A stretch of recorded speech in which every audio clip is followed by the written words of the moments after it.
একজন চালাক পুরুষ মানুষ সব সময় বোকা একটা মেয়ে মানুষ খোঁজে, দিনের পর দিন তার লগে মিথ্যা ভালোবাসার নাটক করার জন্য।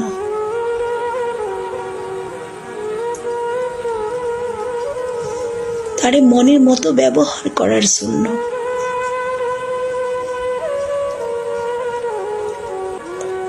তারপরে দিন শেষে তারে রাইখা চলে যাইব,